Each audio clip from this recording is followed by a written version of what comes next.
ಕಾಶಿಯಲ್ಲಿರುವಂತಹ ತಾಯಿ ಗಂಗಾ ನದಿಯ ದಡದಲ್ಲಿರುವಂತಹ ಕಾಶಿ ವಿಶ್ವನಾಥನ ದೇವಸ್ಥಾನ ಹಿಂದೂಗಳ ಪುರಾತನ ದೇವಸ್ಥಾನಗಳಲ್ಲಿ ಒಂದು. ಈ ದೇವಸ್ಥಾನ ಭಗವಂತ ಶಿವ ಹಾಗೆ ತಾಯಿ ಪಾರ್ವತಿಯ ಒಂದು ಮೂಲ ಸ್ಥಾನ. ಇಲ್ಲಿ ಒಂದು ಪೂಜೆ ಮಾಡೋದಕ್ಕೆ ಜನ ದೇಶದ ನಾನಾ ಭಾಗಗಳಿಂದ ಭಕ್ತಿಯಿಂದ ಸೇರ್ತಾರೆ ಅನ್ನೋದು ಎಷ್ಟು ಸತ್ಯನೋ, ಇದೇ ದೇವಸ್ಥಾನವನ್ನ ಸಾಕಷ್ಟು ಮುಸ್ಲಿಂ ರಾಜರುಗಳು ಕೆಡಗಿ ಅದರ ಜಾಗದಲ್ಲಿ ಮಸೀದಿಯನ್ನ ಕಟ್ಟಿದ್ರು ಅನ್ನೋದು ಅಷ್ಟೇ ಸತ್ಯ. 2022ರಲ್ಲಿ 7,35,00,000 ಜನ ಕಾಶಿ ವಿಶ್ವನಾಥ ಸನ್ನಿಧಿಗೆ ಭೇಟಿ ಕೊಟ್ಟಿರ್ತಾರೆ. ಅದೇ ದೇವಸ್ಥಾನದ ಪಕ್ಕದಲ್ಲಿ 1678ರಲ್ಲಿ ಔರಂಗಜೇಬನಿಂದ ಕಟ್ಟಲ್ಪಟ್ಟ ಒಂದು ಜ್ಞಾನವ್ಯಾಪಿ ಮಸೀದಿ ಕೂಡ ಇದೆ. ಯಾವ ರೀತಿ ಅಯೋಧ್ಯೆಯಲ್ಲಿ ಶ್ರೀರಾಮ ಮಂದಿರವನ್ನ ಕೆಡವಿ ಬಾಬ್ರಿ ಮಸೀದಿ ಕಟ್ಟಲಾಗಿತ್ತೋ, ಅದೇ ರೀತಿ ವಾರಣಾಸಿಯಲ್ಲಿ ಕಾಶಿ ವಿಶ್ವನಾಥನ ದೇವಸ್ಥಾನವನ್ನ ಒಡೆದು ಅದರ ಒಂದು ಭಾಗದಲ್ಲಿ ಮಸೀದಿಯನ್ನ ಕಟ್ಟಲಾಗಿದೆ ಅನ್ನೋ ದೇವಸ್ಥಾನ ಹಾಗೂ ಮಸೀದಿಗಳ ಅಸ್ತಿತ್ವದ ಕೂಗು ಸಾಕಷ್ಟು ಚರ್ಚೆ ಹಾಗೂ ವಿವಾದಗಳಿಗೆ ಕಾರಣವಾಗಿತ್ತು. ಯಾವಾಗ ಈ ವಿವಾದ ಸ್ಥಳೀಯ ಸಮುದಾಯಗಳ ನಡುವೆ ಬಗೆಹರಿಲಿಲ್ವೋ, ಕೋರ್ಟ್ನ ಮೆಟ್ಟಿಲೇರುತ್ತೆ. ಅರ್ಜಿಯನ್ನ ಕೈಗೆತ್ಕೊಂಡಂತಹ ಕೋರ್ಟ್ ಆರ್ಕಿಯಾಲಜಿಕಲ್ ಸರ್ವೆ ಆಫ್ ಇಂಡಿಯಾಗೆ ಜ್ಞಾನವ್ಯಾಪಿ ಮಸೀದಿಯಲ್ಲಿ ಸರ್ವೆ ಮಾಡಿ ರಿಪೋರ್ಟ್ ಕೊಡುವಂತೆ ನಿರ್ದೇಶನವನ್ನ ಕೊಡುತ್ತೆ.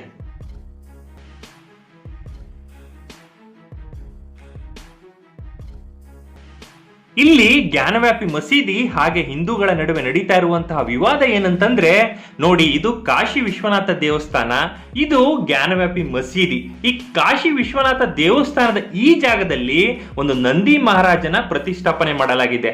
ಇದೇ ಒಂದು ಮಸೀದಿಯ ಜಾಗದಲ್ಲಿ ಒಂದು ನೀರಿನ ಕೊಳ ಇದೆ. ಇದ್ಯಾಕಪ್ಪ ಅಂತಂದ್ರೆ ಅಲ್ಲಿ ಬಂದು ನಮಾಜ್ ಮಾಡೋರ್ಗೆ ಅದಕ್ಕಿಂತ ಮುಂಚೆ ಕೈಕಾಲು ತೊಳೆಯೋದಿಕ್ಕೆ.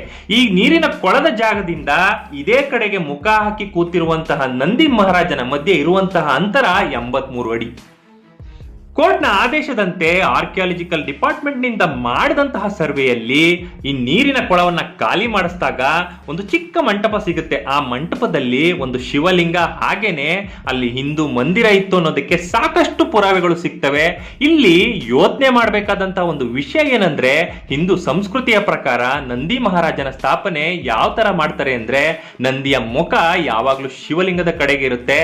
ಇಲ್ಲಿ ವಿವಾದ ಯಾಕೆ ಅಂದ್ರೆ, ನಂದಿಯ ಮಹಾರಾಜನ ಮುಖ ಮಸೀದಿ ಕಡೆ ಇರೋದು. ಇಲ್ಲಿ ಒಂದು ವಿಷಯ ನಿಮ್ಗೆ ಗೊತ್ತೋ ಗೊತ್ತಿಲ್ವೋ, ಸರ್ವೆ ಟೀಮ್ ಈ ಜ್ಞಾನವ್ಯಾಪಿ ಮಸೀದಿ ಒಳಗಡೆ ಸರ್ವೆ ಮಾಡಿದಾಗ ಕಂಬಗಳಲ್ಲಿ ಸ್ವಸ್ತಿಕ್ನ ಗುರುತು ಹಾಗೆ ಹಿಂದೂ ದೇವಾಲಯದ ಅವಶೇಷಗಳು ಸಿಕ್ಕಿರ್ತವೆ.